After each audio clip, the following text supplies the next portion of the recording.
स्वामिनाथ करुणाकर दीनबन्धो श्रीपार्वतीश मुखपङ्कज पद्मबन्धो श्रीशादिदेव गणपूजित पादपद्म वल्लीसनाथ मम देहि करावलम्बम्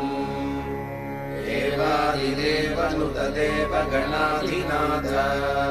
देवेन्द्रवन्द्य मृदुपङ्कज मञ्जुपाद देवर्षि नारद मुनीन्द्र सुगीतकीर्ते वल्लीसनाथ मम देहि करावलम्बम्